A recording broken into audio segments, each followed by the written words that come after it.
So, have you recovered from Money in the Bank? I have. It was alright. It wasn't anything special, but Money in the Bank is one of the better WWE pay-per-views in their calendar year because it does have that surprise factor. And there were a few surprises in this pay-per-view, but overall, it was just okay. Nothing special. That's my opinion on it. Now, the build to this pay-per-view wasn't great. It was average at best, and some of the outcomes of the matches were a bit fudgy. That's probably the best term for it. And because of that, it dampened my feelings towards this pay-per-view. Now, if you are afraid of spoilers, I'd take a step back, go and watch Money in the Bank, then come back here and pick up the conversation where we left off, because there are going to be spoilers going forward. You have been warned. So some of the fudgy finishes were around poor officiating, and the commentary team were keen to point this out during the night, and I'm not sure if they were doing that because the actual finish of the match wasn't very good, or they're trying to set up an angle. Either way, I'm not keen on it.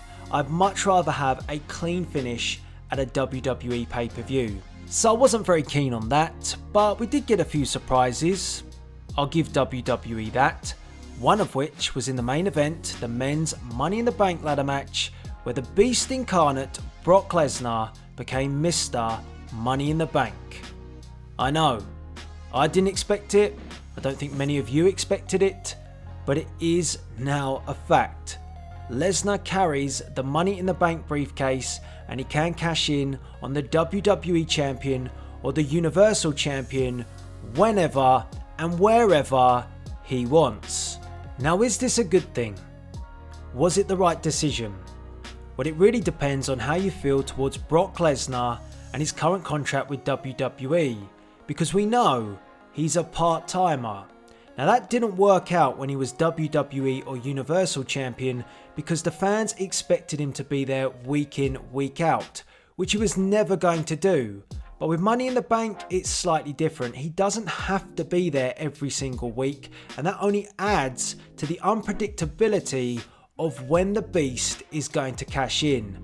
So I think it works in that instance. Would I have gone with Lesnar?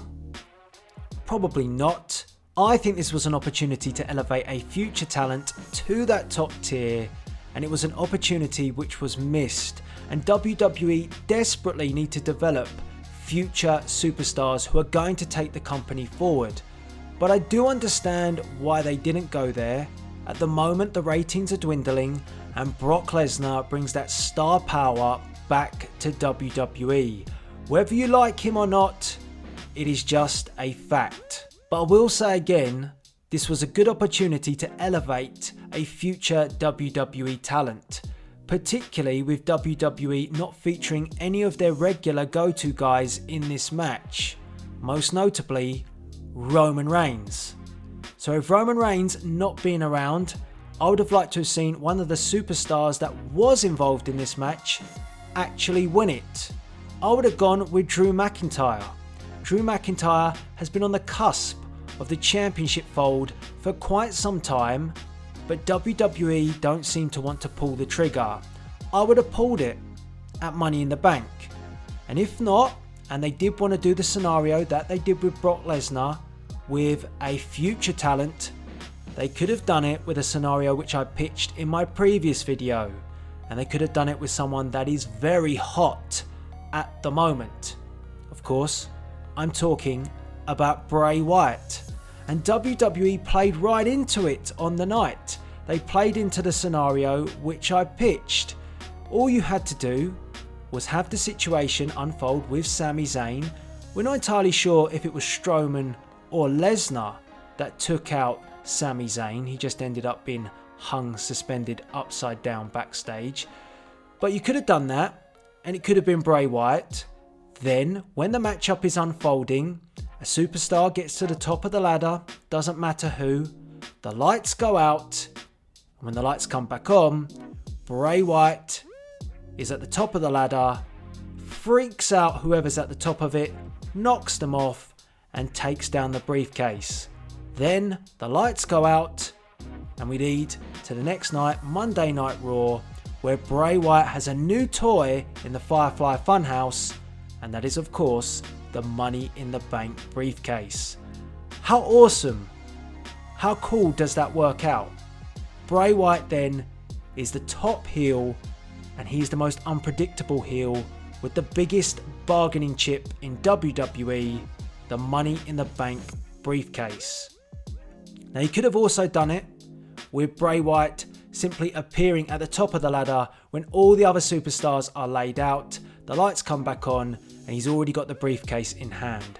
But in both instances, I think that would have been a great Kickstarter for Bray Wyatt to move forward as a top heel, and it would have elevated a talent for the future as opposed to going back to the Beast and Brock Lesnar. So that was my idea. Do you prefer it to the outcome that happened at Money in the Bank? Let me know in the comments section below. But the Money in the Bank briefcase, of course, you can cash in on a champion, and championships are what I want to talk about in this video. That was the primary reason for this video today, because tonight on Monday Night Raw, WWE are unveiling a new championship. Now we know very little about this championship. We know nothing about the purpose of it or the name, but we do know that tonight on Raw, Mick Foley, the hardcore legend, will be revealing it. Now does that mean, because it's the hardcore legend, we will be seeing the return of the Hardcore Championship? Maybe, but I wouldn't put money on it. I just can't see how WWE is going to go hardcore after all these years. But they might do. They have had a bit of a shift in recent time, particularly with this whole Bray Wyatt stuff. So never say never. But I want to hear from you. I want you to let me know in the comment section what you think this championship will be called and the purpose of it ahead of tonight's Raw. Now we're going to talk about that championship in a little more detail in just a moment, but I want to let you in on a universe mode secret, because we have to beat WWE to the punch this time. There's been so many times me and my brother have spoken about WWE taking an idea and beating us to the punch. The only difference between us and WWE is we usually deliver upon that idea, we see it out to the end, and WWE don't deliver at all. And I'm talking about storylines we've created, because there's been so many times in the comment section where someone has said, "You're just copying WWE." No, not at all. That is not the case.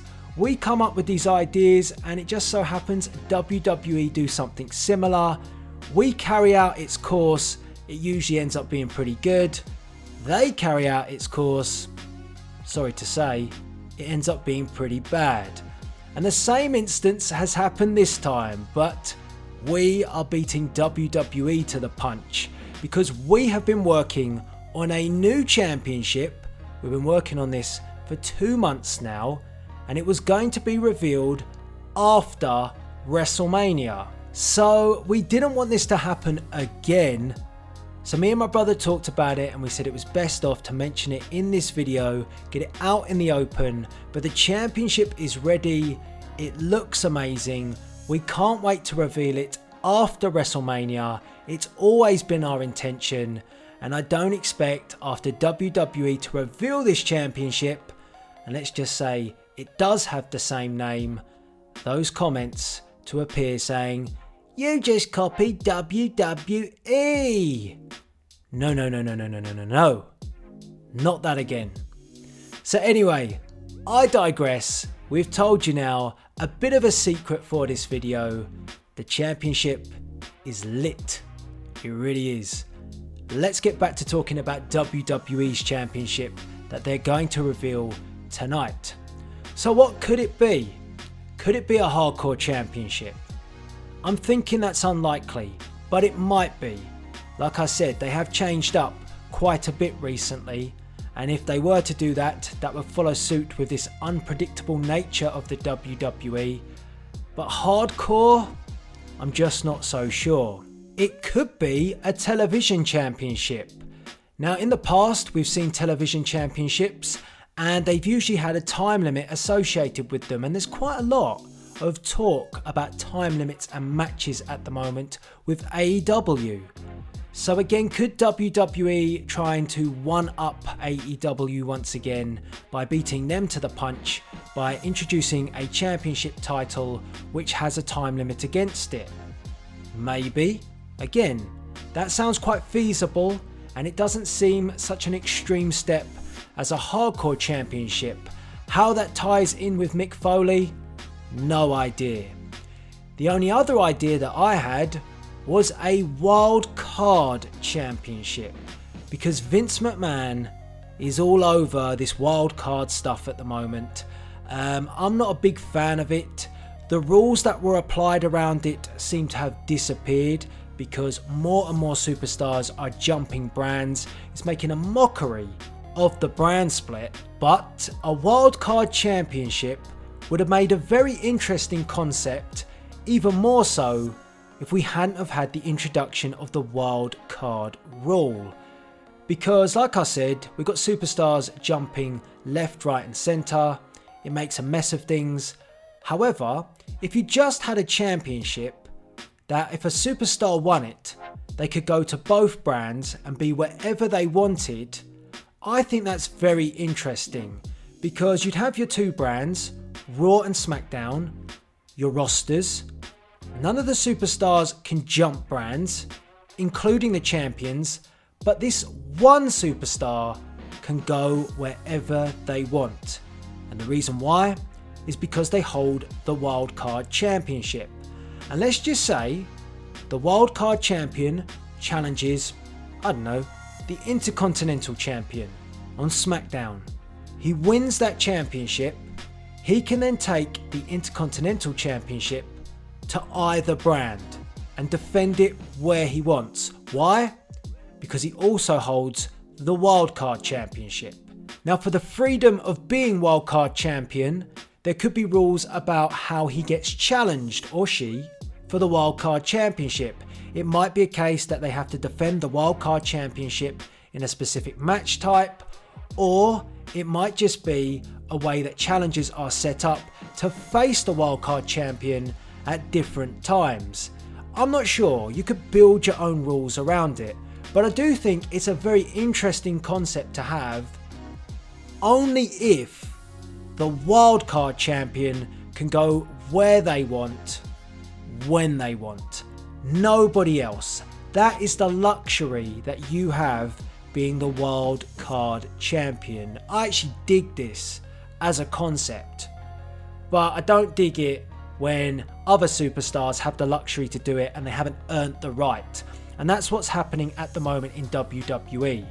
So those were my ideas. That's what I was thinking. Mick Foley, Hardcore Championship, Television Championship to try and, jump the gun with AEW. And then of course Vince is obsessed with wildcards at the moment. And actually the concept behind it, if you think like me, is very good. But WWE have kind of messed it up already. So those were the ideas off the top of my head. I want to hear from you guys. I want to know what championship you think will be introduced in terms of name. And then I also want to hear the purpose of that championship. And would you put any rules around it?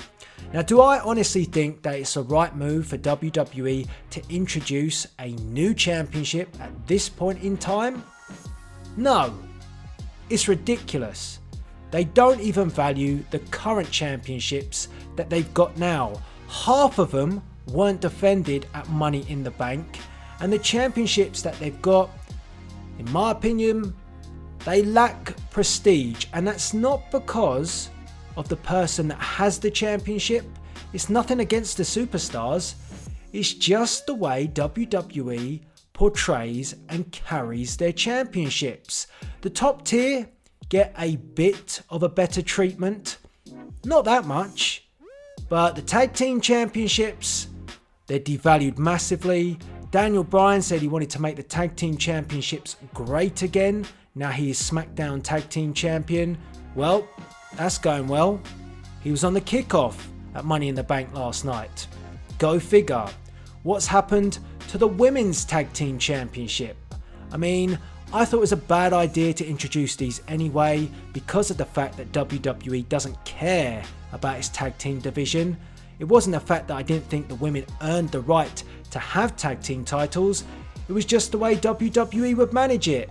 And I was proved right because they're not doing much at all with these championships. They don't feel special. They carry no prestige. So to throw another championship into the fold just seems madness. Take the Intercontinental Championship for example. That's with Finn Balor at the moment, but it feels like an afterthought. There was a time when the Intercontinental Championship would be the stepping stone towards the World Heavyweight Championship. That's how it would work. You'd establish yourself as the Intercontinental Champion, you build yourself on the prestige of being the Intercontinental Champion, then you would move up. And in some instances, the Intercontinental Championship felt just important as the World Championship. That's just how it used to be. Not anymore. The Intercontinental Championship feels like nothing. And that's not Finn Balor's fault, but Finn Balor's character has been mistreated time and time again, so when he did capture Intercontinental Championship gold, it doesn't really feel like he's the sort of person to make that championship prestigious again. I mean, where's his demon? Where's all the attributes that we loved with Finn Balor? He doesn't feel like the superstar that we once loved. Because again, WWE have stripped everything away and it's got to a point where you just feel less invested. And the championships have definitely gone that way. United States Championship for a long time has been undervalued. I actually think Samoa Joe was bringing prestige back to it, and I didn't mind the fact that it changed hands with Rey Mysterio at Money in the Bank. I think that's an interesting feud. But is it ever going to get to the level of prestige that it used to have back in the days of WCW? Nope, I don't feel it. I just don't. And then you've got the Cruiserweight Championship. Well, the Cruiserweights are so talented, and again, WWE just don't showcase it right. So you see what I'm saying? They've got all these championships already, they're not doing a very good job of managing these championships, and then they want to introduce another one. It's a bit like the talent. They keep acquiring all this talent, they bring them up to the main roster, then they don't know what to do with them. Why keep doing it? It doesn't work. It just devalues everything. So for as exciting as it is seeing the look of these new championships, it needs to be more than that. And we need to let the champions be proud of being a champion. That feels like it doesn't happen anymore either, particularly with the mid-card championships. It's pretty rare that you hear a champion reference being the best champion there ever was. We used to hear that all the time. The Honky Tonk Man wanted to be the greatest Intercontinental Champion. The Rock said it so many times during his IC Championship reign. I'm not sure when I heard Finn Balor say that. I feel like you've got to, emphasize that you are the Intercontinental Champion. You don't care about any other championships at that stage. You want your championship reign to be prestigious, and then that means that other superstars will want your championship. And that's what makes a championship great. It's not happening enough. The United States Championship only really got that feel back when John Cena started his open challenge. Before that, not much to it. But they put John Cena in that position so he would elevate that championship. I think it's very easy to make championships great, but WWE just don't want to do it. That's why I was so excited to hear Daniel Bryan say that he wanted to make the Tag Team Championship great again. He wanted to take that championship and main event WrestleMania. That's awesome to hear. And how do WWE respect that? How do they treat an epic promo like that? They book him on the Money in the Bank kickoff. So you've got all of that and you want to introduce more? Anyway, you catch my drift. But I guess the big question is, what will this championship be? How will it be utilised? And I'll ask you that question as well. Do you think they should be introducing more championships? Or do you think it just makes things more messy? In an overcrowded roster, with overcrowded championships, and WWE not knowing what to do? We'll have to wait and see. We'll have to find out what this championship is. But make sure you let me know in the comments what you think the championship is going to be, what you'd like the championship to be, the purpose of that championship, and how would you bring prestige back to these championships? How would you make them work? Because I don't feel they're working at the moment. I want to hear your views and opinions. I really want you guys to get involved in this ahead of tonight's Monday Night Raw, where Mick Foley will reveal a brand new championship. What do you think? Hardcore Championship? Could it be that? Television Championship? Or what do you think about my Wildcard Championship idea, even though WWE have kind of already ruined it? Let me know what you think, and all that's left to be said is please rate, comment and subscribe. If I'm going to call it, or if I'm going to say what I want, screw it. Let's just go with the Hardcore Championship. That'll be interesting to see how they work that out. But for now, this is Delzinski signing out.